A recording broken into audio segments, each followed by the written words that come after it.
যখন আসে আমরা তখন ইউটিলাইজ করি না, পরে গিয়ে সেটার জন্য কিন্তু রিগ্রেট করি যে কাশ আমি এবারে একটুখানি পড়াশোনাটা করতাম, আরে এবারে কোয়েশ্চেনটা এত ইজি এসেছে, তাহলে যদি আমি একটু পড়াশোনা করতাম তাহলে। টিপ 3 হচ্ছে তোমাদেরকে জানতে হবে তোমাদের উইক এরিয়াগুলো। কিভাবে উইক এরিয়াগুলো জানবে তোমরা? মক টেস্টটা দিলে তবে জানবে। এবার মক টেস্টটা যখন দিলে তখন দেখলে অ্যানালাইসিস করতে বসে দেখলে তোমাদের গ্র্যাভিটেশন থেকে কোয়েশ্চেনগুলো আটকাচ্ছে। গ্র্যাভিটেশন থেকে কি ধরনের কোয়েশ্চেন আটকাচ্ছে তোমাদেরকে এবার ফাইন্ড আউট করতে হবে। যে আমরা একসাথে তোমার 30 মার্কস ইনক্রিজ হবে না, একসাথে তোমার 50 মার্কস ইনক্রিজ হবে না, তোমার কিন্তু 5-10 নাম্বারই ইনক্রিজ হবে। কোনো মক টেস্টে হয়তো 5-10 নাম্বার কমেও যেতে পারে। অ্যাকচুয়ালি মক টেস্টের লেভেল ওয়াইজ তোমার নির্ভর করছে যে তুমি কোন জায়গাতে আছো, সেই লেভেল ওয়াইজ তোমার মার্কস তোমার ইনক্রিজ করছে না ডিক্রিজ করছে সেটা নির্ভর করছে। ঠিক আছে, তোমাদের প্রিপারেশন অনুযায়ী এবং মক টেস্টের লেভেল অনুযায়ী সেটা নির্ভর করে। Hi everyone, this is me Nandita, 4th year BSc Nursing student of Government Medical College and Hospital. So তোমাদের সাথে আমি নতুন একটা ভিডিও নিয়ে চলে এসেছি। একটা প্রবলেম যেটা তোমরা সবাই ফেস করছো সেই রিলেটেড একটা টপিক নিয়েই আমি তোমাদের সাথে আজকে ডিসকাশন করব। আর তোমরা অলরেডি আমাকে অনেকে জানিয়েছো যে দিদি মক টেস্টের নাম্বার কি করে বাড়াবো। মক টেস্ট তো দিচ্ছি, এমন একটা মার্কস অ্যাচিভ করছি যেখানে আমরা গভর্নমেন্ট কলেজে সিলেকশন নাও পেতে পারি।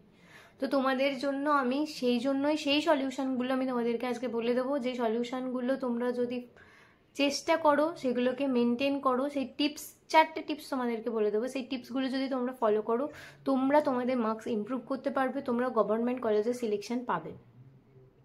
তো ফার্স্টে তোমাদেরকে আমি টিপসগুলো তো বলে দেবই, আর আগে আমি তোমাদেরকে কিছু জানাতে চাই। দেখো তোমাদের কাছে এমন একটা টাইম আছে এখন হাতে, যেই টাইমটা খুব বেশি সময়ও নয় আবার খুব কম সময়ও নয়। এই টাইমে অনেক স্টুডেন্টস আছে যারা নিজেদেরকে একদম 50% থেকে 90% পুশ আপ করে নিজেদেরকে তৈরি করেছে প্রিপারেশান নিয়ে এবং সিলেকশন নিয়েছে।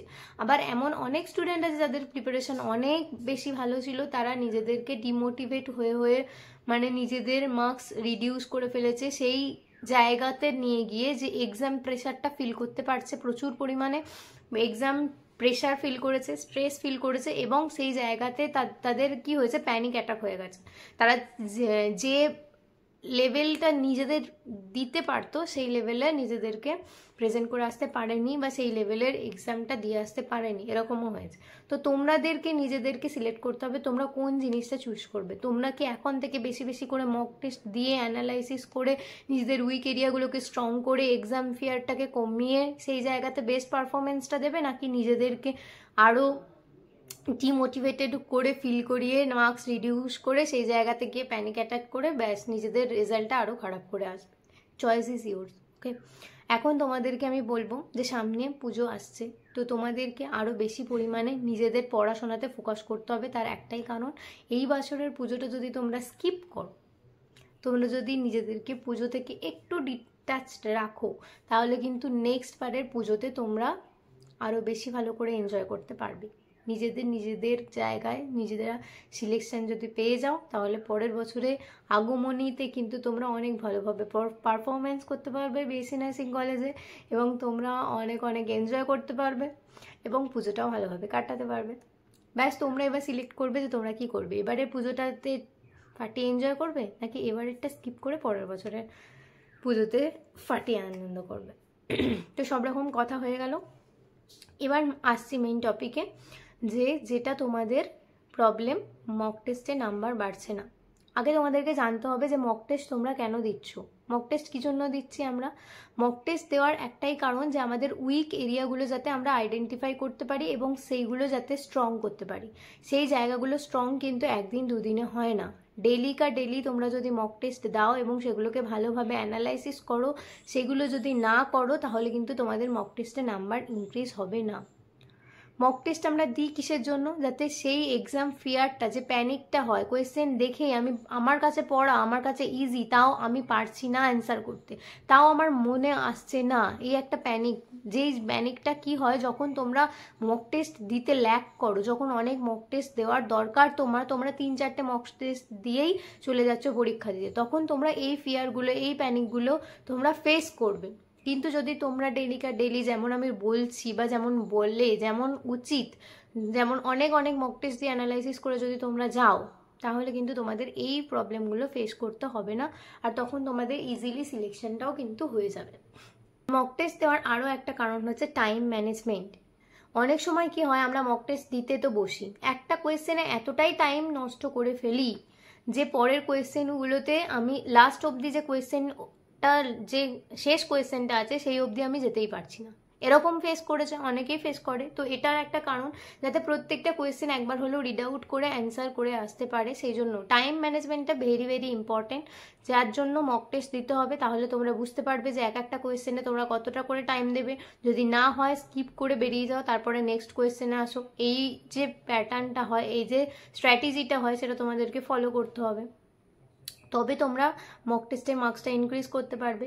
এছাড়াও তোমাদের একটা মাইন্ড সেট হয়ে যায়, দেখবে মক টেস্ট দিলে না একটা মাইন্ড সেট হয়ে যায় যে এই টাইমের মধ্যে আমি বায়োলজি কমপ্লিট করব, এই টাইমের মধ্যে ফিজিক্স, কেমিস্ট্রি, ইংলিশ, জিকে, মানে যা যা আছে, লজিক্যাল রিজনিং, যা যা টপিক আছে সেগুলো তোমরা একটা নির্দিষ্ট টাইমের মধ্যে ফিক্সড করবে। এই একটা মাইন্ডসেট হয়ে যায়, তার সাথে সাথে টাইম ম্যানেজমেন্ট হয়ে যায়, স্ট্রেসটা কমে এবং মার্কস তো ইনক্রিজ হবেই। তোমাদের নিজেদের একটা কি কমফোর্ট জোন তৈরি হয়ে যায়, যে নিজেদের একটা সেলফ বিলিভ তৈরি হয়ে যায় যে আমি পারবো এই জিনিসটা। তো এটার জন্য কিন্তু তোমাদেরকে মক টেস্ট দিতেই হবে। টিপ 1 হচ্ছে এটাই যে don't skip mock test. Mock test কিন্তু স্কিপ করা যাবে না, মক টেস্ট দিতেই হবে। অনেকে কি হয় যে মক টেস্ট স্কিপ করতে থাকে, ধরো 2-3টে কোয়েশ্চেন মক টেস্ট দিতে শুরু করলো, যখন 2-3টে কোয়েশ্চেন একটু হার্ড এসেছে, যখনই দেখলো যে আমি পরপর 2-3টে কোয়েশ্চেন পারছি না, তখনই সে মক টেস্টটা স্কিপ করে দিল। এবং সেই যে ফিয়ারটা, সেই ফিয়ারটা কিন্তু কন্টিনিউ হচ্ছে যে আমি আর মক টেস্ট দেবো না। দিতে গেলেই সেটাই মনে হচ্ছে যে আমি তো পারছি না, আমার পক্ষে তো কমপ্লিট করা তো দূরেই থাক, আমি তো 2-3টে কোয়েশ্চেনই অ্যান্সার করতে পারছি না, তাহলে আমি কি করে সিলেক্ট হব। এই একটা ফিয়ার হয়, যার জন্য অনেকেই মক টেস্ট স্কিপ করে দেয়। অনেকে কি মনে করে যে আমার সিলেবাস এখনো কমপ্লিট হয়নি, তাহলে আমি এখন কি করে মক টেস্ট দেবো, এখন তো মক টেস্ট দেওয়া যাবে না। তোমার সিলেবাস কমপ্লিট হোক বা না হোক, তোমাকে প্রত্যেকটা এখন যে টাইম আছে, এখন 3-4 দিনে একটা করে মক টেস্ট তোমাকে দিতেই হবে। যদি তোমরা না দাও তাহলে আর কখন দেবে। তোমাদের তো অ্যানালাইসিস করতে হবে, সেই অ্যানালাইসিস থেকে তোমাদের উইক এরিয়াগুলো জানতে হবে, সেই চ্যাপ্টারগুলোকে আরো স্ট্রং করতে হবে। আর একটা চ্যাপ্টার কিন্তু তোমরা ভাবছো যে একদিন করলেই তোমাদের চ্যাপ্টার স্ট্রং হয়ে যাবে, এতটা ইজি? একটু টাইম লাগবে। একটা চ্যাপ্টার স্ট্রং করতে তো মিনিমাম একটা তো হার্ডওয়ার্ক দরকার, তার পেছনে বারবার করে রিভিশনটা দরকার, তার সঙ্গে প্র্যাকটিস দরকার। আর প্র্যাকটিস যদি না করো তাহলে তোমাদের কি করে সেই জায়গাগুলো ইজি হবে, তাই না? তোমাদেরকে এটা তো মাথায় রাখতে হবে। 2 নম্বর হচ্ছে ডোন্ট স্কিপ অ্যানালাইসিস। তোমরা মক টেস্ট অনেকেই দিচ্ছ, কিন্তু মক টেস্ট দেওয়ার পর যেই দেখলে আমার মার্কস আর বেশি এলো না, তো আমার আর দরকার নেই, নেক্সট মক টেস্ট আমি আর দেবো না, আর অ্যানালাইসিস করবো না। কি আর অ্যানালাইসিস করবো, সবই তো ভুল হয়েছে, সব জায়গাটাই তো আমার উইক, আমার নতুন করে পড়তে শুরু করি, এই রকম চিন্তা ভাবনা কিন্তু মাথা থেকে তোমাদেরকে দূরে সরিয়ে দিতে হবে। মক টেস্ট অ্যানালাইসিস কিন্তু খুব বেশি জরুরি। ধরো যে কোয়েশ্চেনটা এসেছে, সেই কোয়েশ্চেনটা কোন জায়গা থেকে এসেছে, সেই জায়গাটা মানে সেই চ্যাপ্টারটা তোমাদেরকে দেখতে হবে যে সেই চ্যাপ্টারের পার্টিকুলার সেই পোর্শনটা তোমাদের কতটা, তোমার কাছে কতটা উইক, তুমি কেন সেই কোয়েশ্চেনটা পারলে না, আর 4-5টা স্টুডেন্ট কি করে সেটা পেরে যাচ্ছে, তাই না? তোমাদেরকেও ভাবতে হবে যে যারা সিলেকশন নেবে তারা তো সেই কোয়েশ্চেনটা পেরে যাবে, তাহলে তুমি কেন পারছো না? তোমাকে তো পারতে হবে, তারা যখন পাচ্ছে, তারা যখন মানুষ, তুমিও সেটা পারবে। তো তোমাদেরকে এটা মাথায় রাখতে হবে যে আমাকে প্রত্যেকটা মক টেস্ট কিন্তু অ্যানালাইসিস করতে হবে। একটা মক টেস্ট দিতে যতটা টাইম লাগে, মক টেস্ট অ্যানালাইসিস করতে কিন্তু তার থেকে বেশি টাইম লাগে। তুমি ভেবো না যে 90 মিনিটের মধ্যে তুমি একটা এক্সাম দিলে আর 1 ঘন্টার মধ্যে তার অ্যানালাইসিস হয়ে গেল। হয়ে যাবে তখনই যখন তোমার অনেকটা স্কোর বেশি হয়ে যাবে, অনেকটা স্মুথ হয়ে যাবে মক টেস্ট দিয়ে দিয়ে, যখন তোমার কাছে অনেকটা ইজি হয়ে যাবে যাওয়া, তখন তোমার কাছে অ্যানালাইসিসের টাইমটা অনেক কম লাগবে। কিন্তু প্রথম তোমাকে তো টাইমটা দিতে হবে। কোন চ্যাপ্টারের কোন জায়গাটা তোমার কাছে উইক, কোন টপিকটা উইক, অর্গানিক উইক না ইনঅর্গানিক উইক, নাকি ফিজিক্যাল কেমিস্ট্রিটা উইক লাগছে, কোন জায়গাটা আমার উইক লাগছে সেটা আমাকে দেখতে হবে। সেই উইকনেসটাকে আমাকে বারবার প্র্যাকটিস করতে হবে। এবং তোমরা যখন সেই প্র্যাকটিসটা করবে, তোমাদেরকে কি করতে হবে, টাইমার দিয়ে প্র্যাকটিস করতে হবে। তোমরা হয়তো কেউই মক টেস্ট দেওয়ার সময় হয়তো টাইমার ইউজ করো, কিন্তু কেউই প্র্যাকটিস করার সময় টাইমার ইউজ করো না। টাইমার ইউজ করে প্র্যাকটিস করতে হবে, না হলে তোমরা 100 কোয়েশ্চেন ডেলি কি করে প্র্যাকটিস করবে? তোমাদেরকে আমি বলি প্রত্যেক দিন কিন্তু সবকটা সাবজেক্ট মিলিয়ে 100 কোয়েশ্চেন মিনিমাম প্র্যাকটিস করতে হবে। তুমি যদি 100 কোয়েশ্চেন যদি প্র্যাকটিস করতে যাও টাইমার না সেট করে, তাহলে তো তোমার সারাদিনও লাগতে পারে, 2 দিনও লাগতে পারে, 5 দিনও লাগতে পারে। তা তোমাদেরকে তো টাইমার লাগিয়ে প্র্যাকটিস করতে হবে, তাই না? তোমাদের এটা কিন্তু মেইন জিনিস, যেটা তোমাদেরকে মনে রাখতে হবে। টাইমার লাগিয়ে এমসিকিউ প্র্যাকটিস করতে হবে। Don't skip analysis.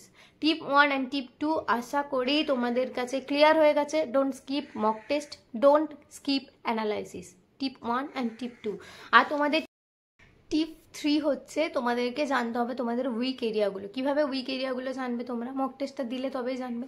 এবার মক টেস্টটা যখন দিলে তখন দেখলে অ্যানালাইসিস করতে বসে দেখলে তোমাদের গ্র্যাভিটেশন থেকে কোয়েশ্চেনগুলো আটকাচ্ছে।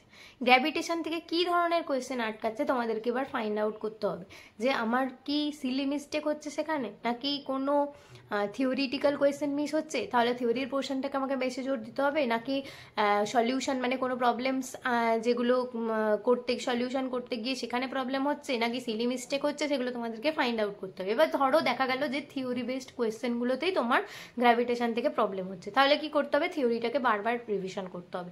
এবং একদিন রিভিশন করলে হবে না, আজকে যখন পড়লে আজকে একবার দেখলে, কাল সকালে যখন উঠলে তখন একবার দেখে নিলে, হালকা করে দেখে নেবে 10 মিনিট 15 মিনিটের মধ্যে। যতবার তুমি নিজের উইক জায়গাগুলোকে বারবার যত প্র্যাকটিস করবে, প্র্যাকটিস অ্যান্ড প্র্যাকটিস, তখনই তোমার দেখবে সেই জায়গাগুলো উইক হয়ে যাবে। তাহলে কি হলো, নেক্সট মক টেস্ট যখন তোমরা দিচ্ছ তাহলে কি হবে, তোমাদের গ্র্যাভিটেশন থেকে থিওরির কোয়েশ্চেনগুলো কিন্তু আটকালো না। এইভাবে তোমাদের উইক এরিয়াগুলো আস্তে আস্তে আস্তে আস্তে কিন্তু কমপ্লিট হতে থাকবে এবং তোমাদের কিন্তু মার্কসটা ইনক্রিজ হতে থাকবে। টিপ নাম্বার 4 হচ্ছে স্লো বাট স্টেডি। দেখো তোমরা হয়তো ভাবছো যে একটা এক্সাম দিলাম, মক টেস্ট অ্যানালাইসিস করলাম, দিদি যেমন বলেছে সেরকমই করলাম, সেকেন্ড মক টেস্ট দিলাম, তারপরেও আমার মাত্র 5 নাম্বার ইনক্রিজ হলো। তোমার একটা মক টেস্ট দিলে, দুটো মক টেস্ট দিলে তো এমন হিউজ নাম্বার তোমার তো বাড়বে না একসাথে। একসাথে তো তোমার 30 মার্কস ইনক্রিজ হবে না, একসাথে তোমার 50 মার্কস ইনক্রিজ হবে না, তোমার কিন্তু 5-10 নাম্বারেই ইনক্রিজ হবে। কোনো কোনো মক টেস্টে হয়তো 5-10 নাম্বার কমেও যেতে পারে।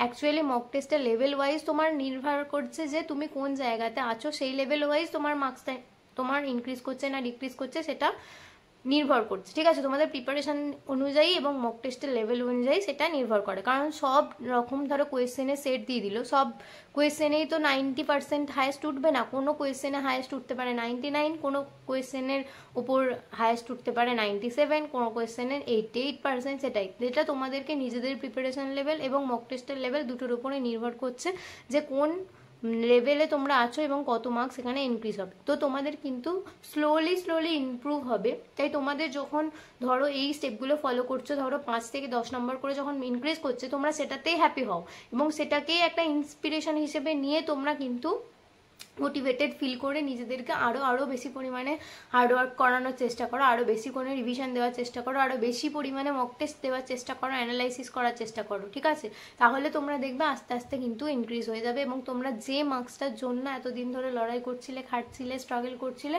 সেই মার্কসটা তোমরা অ্যাচিভ করতে পারছো। আমি আশা করছি তোমাদেরকে 4টে পয়েন্ট তোমাদেরকে ক্লিয়ার করতে পারলাম, 4টে টিপ তোমাদেরকে ক্লিয়ার করতে পারলাম এবং তোমরা কিভাবে নিজেদের মার্কসটা ইমপ্রুভ করবে সেটাও তোমাদেরকে শেয়ার করতে পারলাম। আমি জাস্ট শর্টে আরেকবার তোমাদেরকে বলে দিচ্ছি, দেখো তোমাদেরকে মক টেস্ট স্কিপ করলে হবে না। মক টেস্টের জন্য যে ফিয়ারটা ধরো তোমাদের আসছে, সেই ফিয়ারটা তোমাদেরকে জয় করতে হবে, সেই ফিয়ারটাকে ফেস করতে হবে যে আমার সিলেবাস কমপ্লিট হয়নি, তাও আমি দেবো মক টেস্ট, আমি জানবো যে কোন জায়গাগুলো থেকে কোয়েশ্চেন আছে, সেটাও তো আমাকে জানতে হবে। সেটার জন্য অ্যাটলিস্ট দিই, কোন জায়গাগুলো আমার ভুল হচ্ছে সেটা জানার জন্য অ্যাটলিস্ট দিই মক টেস্টটা, আমি ফেস করি, আমি দেখি যে আমার কতটা প্যানিক প্রবলেম হচ্ছে, কতটা স্ট্রেস লাগছে, কতটা আমি টাইম ম্যানেজমেন্ট করছি, এগুলোর জন্য আমি দেখি। তো তোমাদেরকে রিজনটা ফাইন্ড আউট করতে হবে যে কোন জায়গাটাতে তোমাদের ল্যাক হচ্ছে, কেন তোমাদের মক টেস্টে নাম্বারটা ইনক্রিজ হচ্ছে না, তোমাদের সেই রিজনটা ফাইন্ড আউট করতে হবে। মক টেস্ট স্কিপ করলে হবে না, মক টেস্ট অ্যানালাইসিস করতে হবে এবং স্লো বাট স্টেডি তোমাদেরকে রিভিশন করতে হবে, বারবার করে দেখতে হবে যে জায়গাগুলো তোমাদের আসছে না। আমি তো বললাম বায়োলজিতে ধরো হিউম্যান ফিজিওলজির ওপর যে ব্লাডের যে চ্যাপ্টারটা আছে সেখান থেকে তোমাদের কোয়েশ্চেন আটকাচ্ছে, ধরো একটা পার্টিকুলার ব্লাড থেকে তোমাদের কোয়েশ্চেন আটকাচ্ছে, এবার ব্লাডের যে জায়গাগুলোতে তোমাদের ডিটেলে একটু ডেপথে গিয়ে পড়তে হবে সেই জায়গা থেকে আটকাচ্ছে, নাকি লাইন তুলে কোয়েশ্চেন আসছে তারপরেও তুমি পাচ্ছ না। তো লাইন তুলে যে জায়গাগুলো থেকে আসছে, তুমি যদি সেই জায়গাগুলো মেমোরাইজ যে জায়গাগুলো থাকে যেগুলো শুধু মেমোরাইজ করেই তোমাদেরকে অ্যান্সার করতে হয়, তো সেখানে বোঝার কিছু নেই, তো সেগুলো তোমাদেরকে আরও কি করতে হবে, পড়তে হবে, দরকার হলে রিটেন একবার করে প্র্যাকটিস করে নেবে।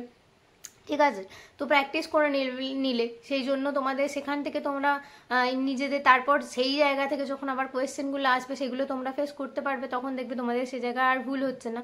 তো আবার কোনো জায়গা আছে যেখানে কনসেপচুয়াল যে কোয়েশ্চেনগুলো আছে সেখানে তোমাদের প্রবলেম হচ্ছে, তো তোমরা একটা ওই টপিকের ওপর একটা ভিডিও সার্চ করো, তো সেখান থেকে দেখো যে সেই জায়গাটা কনসেপ্টটা ক্লিয়ার করো, বারবার সেটা দেখো, রিভিশন করো এবং নিজেকে পড়াও। ঠিক আছে, এটা করলে তোমরা কিন্তু নিজেদের মার্কসটা ইমপ্রুভ করতে পারবে এবং আশা করছি আমি তোমাদেরকে যে প্রবলেমগুলো হয় সেই প্রবলেম রিলেটেড তোমাদের সলিউশন দিতে পেরেছি। আর যদি এর পরেও কোনো প্রবলেম হয় তাহলে তো কমেন্ট বক্সটা ওপেন আছে, তোমরা অবশ্যই আমাকে জানিও, আমি চেষ্টা করব সেই রিলেটেড প্রবলেম হয়। আমার যেগুলো প্রবলেম ফেস করতাম আমি সেই রিলেটেড টপিকই তোমাদেরকে বললাম, সেই রিলেটেড প্রবলেমগুলোই যেগুলো আমি ফেস করেছি সেগুলোই কি করে সলিউশন আমি করেছিলাম সেই রিলেটেড তোমাদের সাথে শেয়ার করলাম। আশা করছি ভিডিওটা একটু হলেও হেল্পফুল হবে। আর যদি হেল্পফুল হয় তোমরা অবশ্যই আমার লাইক করে দিও, ভিডিওটাতে একটু শেয়ার করে দিও, যাতে তোমাদের মতো যারা প্রিপারেশন নিচ্ছে তাদেরও একটু হেল্প হয়ে যায়। আর খুব তাড়াতাড়ি আমার চ্যানেলে 800 সাবস্ক্রাইবার রিচ করতে চলেছে, তো তোমাদেরকে অনেক অনেক থ্যাংক ইউ যে তোমরাও আমার পাশে আছো। আমি যেভাবে তোমাদের পাশে থাকার চেষ্টা করছি, তোমরাও সেভাবে আমার পাশে আছো, আর এইভাবেই পাশে থাকো। আমরা নট অলওয়েজ যে তোমরা যারা এবারে প্রিপারেশন নিচ্ছ তারা পরের বছর আবার প্রিপারেশন নেবে, যারা পরের বছরে আসবে তারা নতুন নিউ কামার্স আসবে, তারাও প্রিপারেশন নেবে এবং তারাও সিলেকশন নেবে। আমি এটাই বলতে চাইছি যে তোমরা যারা এবারে প্রিপারেশন নিচ্ছ তোমরা প্রত্যেকে যাতে চান্স পাও এবং পরের জনদেরকে সাজেস্ট করো যে আমি এইভাবে পেরেছি, তোমরাও যাতে একজনের ইন্সপিরেশন হও, যে যেভাবে তোমরা করেছো তোমরাও আরও কিছু জনকে গাইড করতে পারো। আমি সেটাই চেষ্টা করছি বলার, আর সেইভাবেই আমার এই জার্নিটা স্টার্ট করা। আমি নিজেও এটাই মনে করি যে আমি আমার এই চ্যানেলটার মাধ্যমে স্লোলি বাট স্টেডিলি চেষ্টা করব যাতে তোমরা সবাই সিলেকশন পাও এবং আমি যেভাবে যে প্রবলেমগুলো ফেস করেছিলাম সেগুলো যাতে না ফেস করো। ব্যাস এটুকুই তোমাদের সাথে শেয়ার করা ছিল। আর তোমাদেরকে যেগুলো বললাম সেগুলো অবশ্যই মাথায় রেখো। এবারে কিন্তু পুজোটাতে একটু চেষ্টা করো যে পুজোটার থেকে একটু দূরে থাকার, কারণ কি বলতো কিছু কিছু সময় জানো তো আমাদের কাছে যখন আসে আমরা তখন ইউটিলাইজ করি না, পরে গিয়ে সেটার জন্য কিন্তু রিগ্রেট করি যে কাশ আমি এবারে একটুখানি পড়াশোনাটা করতাম, আরে এবারে কোয়েশ্চেনটা এত ইজি এসেছে, তাহলে যদি আমি একটু পড়াশোনা করতাম তাহলে কিন্তু আমিও ক্র্যাক করে ফেলতে পারতাম। এই ধরনের রিগ্রেটগুলো যেন না হয়, ব্যাস এটুকুই বলবো। আর যা প্রবলেম আছে সেটা অবশ্যই জানিও, আর প্লিজ তাড়াতাড়ি সাবস্ক্রাইব করো, সবাইকে শেয়ার করো, আমার যাতে খুব তাড়াতাড়ি 1K সাবস্ক্রাইবার হয় এবং আমি পারি যাতে তোমাদেরকে অনেক হেল্প করতে, আর তোমরা যেন প্রত্যেকে ইচ অ্যান্ড এভরিওয়ান যাতে সিলেকশন পাও, ব্যাস এটাই।